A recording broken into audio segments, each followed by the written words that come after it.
మన ప్రభువును రక్షకుడైన యేసుక్రీస్తు నామాన్ని బట్టి మీకు అందరికీ వందనాలు చెల్లిస్తున్నాను. ప్రియమైనటువంటి దేవుని బిడ్డలారా, మన జీవితాల్లో ప్రతి వారికి కూడా ఏదో ఒక సమయంలో శ్రమ వస్తుంది. ఇది ఖచ్చితం. శ్రమ లేకుండా ఉన్నటువంటి జీవితాలు మనం ఎక్కడ చూడలేదు. ఏదో ఒక సమయం, ఏదో చిన్న వయసు అవ్వచ్చు, మధ్య వయసు కావచ్చు, లేదా పెద్ద వయసు అవ్వచ్చు, ఎప్పుడైనా శ్రమ ఉంటుంది. దేవుని వాక్యం ఏం సెలవిస్తుందో ఒకసారి చూద్దాం. పేతురు రాసినటువంటి మొదటి పత్రిక 5వ అధ్యాయం 10వ వచనం చూడండి. తన నిత్య మహిమకు క్రీస్తునందు మిమ్మల్ని పిలిచిన సర్వకృపానిధి దేవుడు కొంచెం కాలం మీరు శ్రమపడిన పిమ్మట తానే మిమ్మల్ని పూర్ణులుగా చేసి స్థిరపరిచి బలపరచును. దేవునికి స్తోత్రం. ప్రియమైన దేవుని బిడ్డలారా, మనల్ని పిలిచినటువంటి దేవుడు ఆయన ఏంటంటే సర్వకృపానిధి దేవుడట. కొంచెం కాలం శ్రమపడిన పిమ్మట, కొద్ది కాలం శ్రమపడిన పిమ్మట మళ్ళీ ఆయనే మనల్ని పూర్ణులుగా చేసి స్థిరపరిచి బలపరుస్తాడట. అంటే అర్థం ఏంటి? జీవితంలో ఖచ్చితంగా శ్రమలని వస్తాయి. శ్రమలు వచ్చినప్పటికీ కూడా దేవుడు మనతో ఉంటాడు. ఇక్కడ ప్రభు అయిన యేసుక్రీస్తు యోహాను సువార్త 16వ అధ్యాయం 30వ వచనంలో చూడండి. యోహాను సువార్త 16వ అధ్యాయము 30వ వచనం చాలా చక్కనైనటువంటి మాట చెప్తున్నాడు. చూడండి ఒకసారి. 16వ అధ్యాయం 33వ వచనం. నా యందు మీకు సమాధానం కలుగునట్లు ఈ మాటలు మీతో చెప్పుచున్నాను. లోకంలో మీకు శ్రమ కలుగును. ఏమంటున్నాడు దేవుడు? లోకములో మీకు శ్రమ కలుగును, అయినను ధైర్యం తెచ్చుకొనుడి, నేను లోకమును జయించి ఉన్నాను. ప్రియమైన దేవుని బిడ్డలారా, లోకంలో శ్రమ ఖచ్చితంగా మీకు వస్తుంది. అయినా ధైర్యం తెచ్చుకోండి, నేను లోకాన్ని జయించి ఉన్నాను. ఎవరు లోకాన్ని జయించారట? ప్రభు అయిన యేసుక్రీస్తు. ప్రభు అయిన యేసుక్రీస్తు లోకాన్ని జయిస్తే మనల్ని ఎందుకు ధైర్యంగా ఉండమంటున్నాడు? ఆయన మనకిచ్చినటువంటి ధైర్యం ఏంటి చూద్దాం. కీర్తనల గ్రంథము 9వ కీర్తన 10వ వచనం చూడండి ఒకసారి. యెహోవా నిన్ను ఆశ్రయించే వారిని విడిచిపెట్టువాడు కావు. దేవుని మనం ఆశ్రయించినట్లయితే ఆయన విడిచిపెట్టడట. నీ నామం ఎరిగిన వారు నిన్ను నమ్ముకుంటారు. ఆయన నామం బహు గొప్ప నామం. మనలో ఏంటంటే సర్వకృపానిధిగా దేవుడు.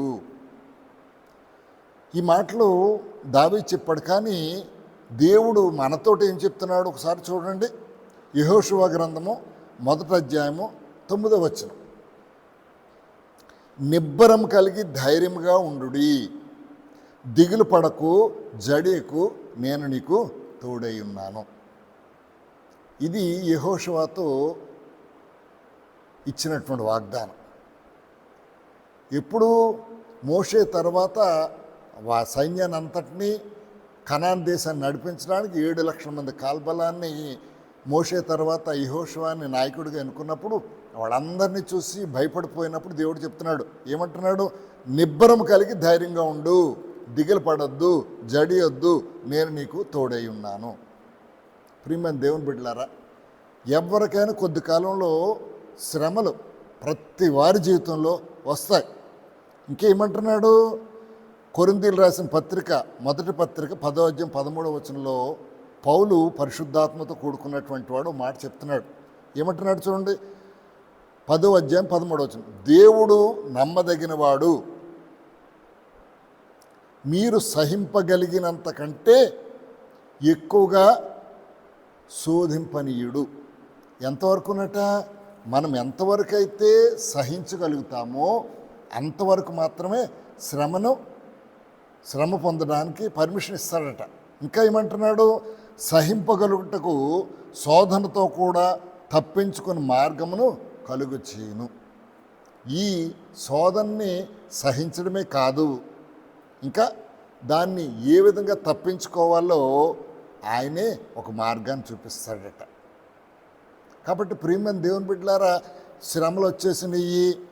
ఇదిగో పేతురు అంటున్నాడు చూడండి, 4వ అధ్యాయము 12వ వచనంలో చూస్తే చూడండి, ప్రియులారా మిమ్మును శోధించుటకు మీకు కలుగుచున్న అగ్ని వంటి మహాశ్రమల గూర్చి మీకేదో ఒక వింత సంభవించినట్లు ఆశ్చర్యపడకుడి. వామ్మో, పెద్ద శ్రమ వచ్చేసినట్లు ఏమీ ఆశ్చర్యపోవాల్సిన అవసరం లేదు. యోబు కంటే మనకి ఎక్కువ శ్రమలు వస్తున్నాయా? లేదా ప్రభు అయిన యేసుక్రీస్తు పడినటువంటి శ్రమల కంటే ఎక్కువ శ్రమలు వచ్చాయా? ఏదో అగ్ని వంటి శ్రమలని అనుకోవద్దు.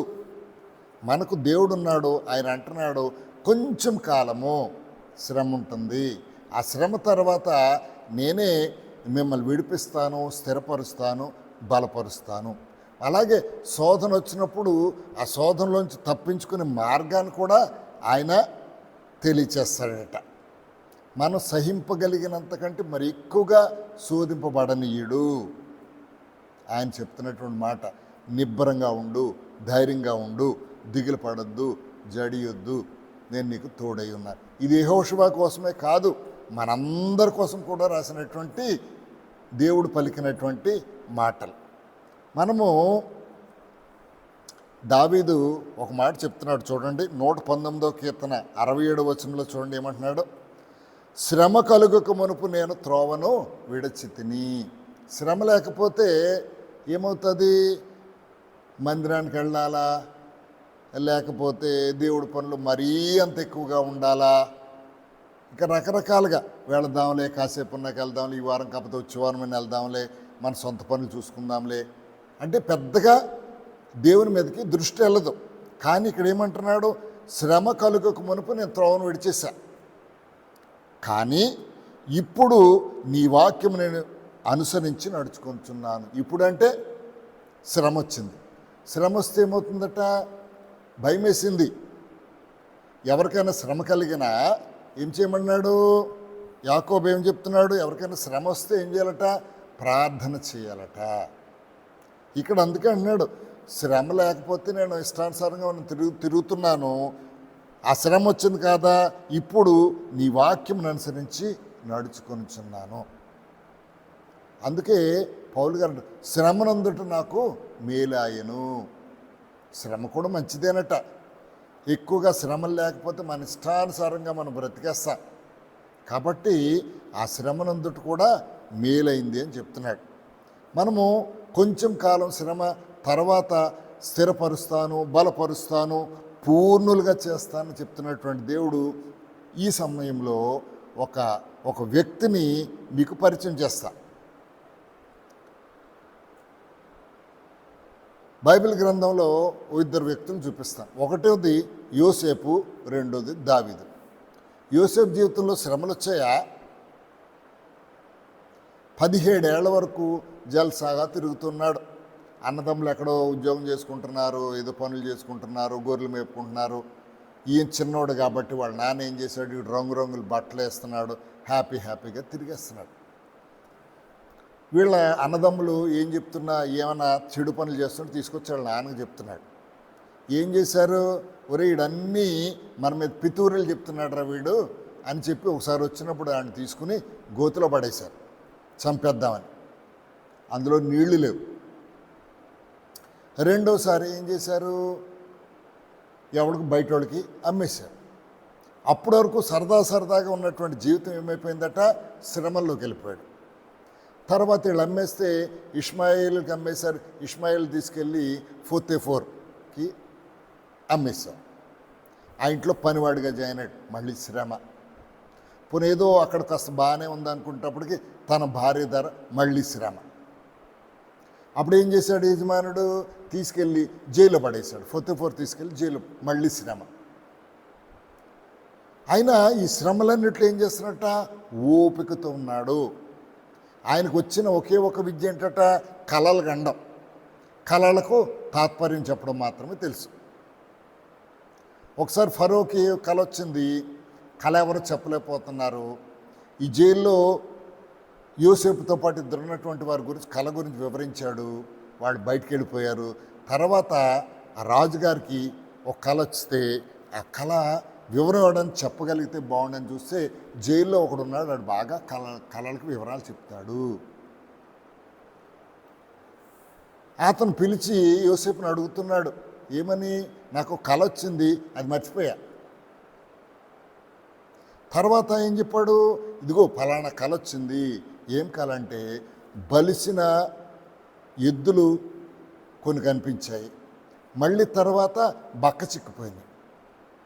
తర్వాత బాగా వెన్నులతో ఉన్నటువంటి గోధుమలు కనిపించే, తర్వాత వెన్నులు లేనట్టు పీలవైపోయినాయి. దేవుడి జ్ఞానాన్ని బట్టి చెప్తున్నాడు. రాజుగారు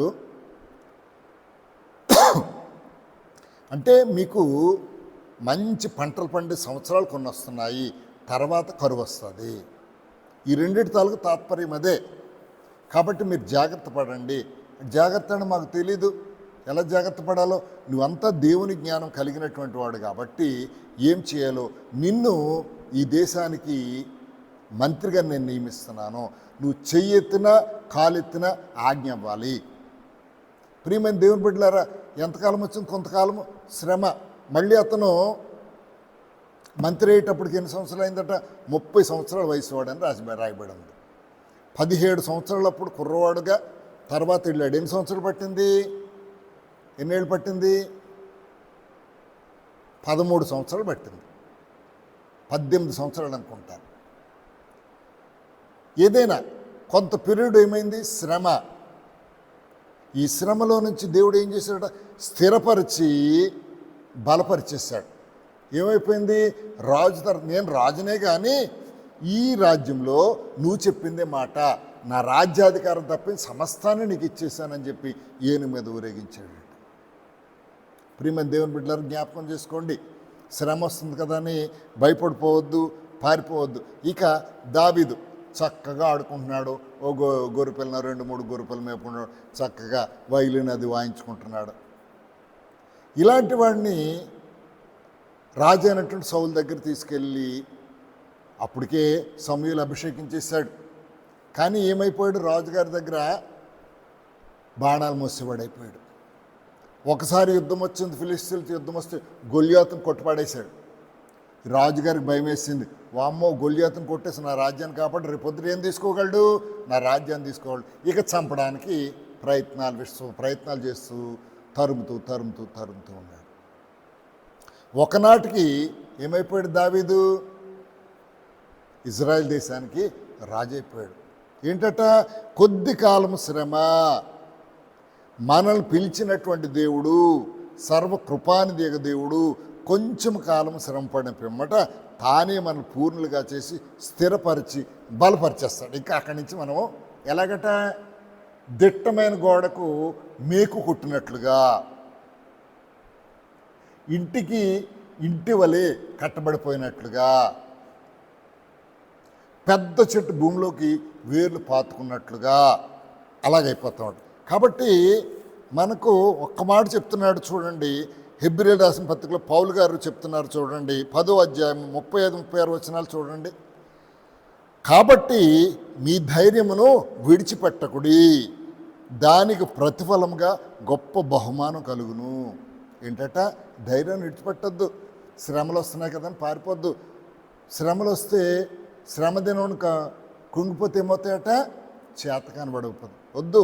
దేవుడు మనతో ఉన్నాడు. దేవుని వాగ్దానాలు మనతో ఉన్నాయి. దేవుడు మనల్ని ఖచ్చితంగా స్థిరపరుస్తాడు, బలపరుస్తాడు. కాబట్టి ఏమన్నాడు? ధైర్యాన్ని విడిచిపెట్టద్దు, దానికి ప్రతిఫలం గొప్ప బహుమానం కలుగుతుంది. మీరు దేవుని చిత్తమును నెరవేర్చిన వారై వాగ్దానం పొందు నిమిత్తము ఏంటి కావాలట? ఓర్మి కావాలి, ఓర్పు కావాలి.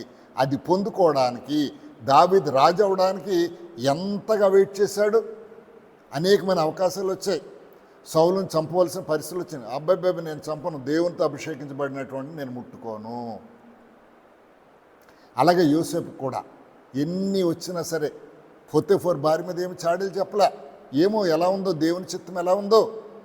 కాబట్టి ప్రియమైన దేవుని బిడ్డలు, ఎప్పుడు శ్రమ వస్తుందని కృంగిపోవద్దు. ఖచ్చితంగా నిలబడండి. దేవుడు మనల్ని పిలిచినటువంటి దేవుడు, సర్వకృపానిదేగ దేవుడు మనలను కొంచెం కాలం శ్రమపడిన పిమ్మట తానే మనల్ని పూర్ణులుగా చేసి స్థిరపరిచి బలపరచును.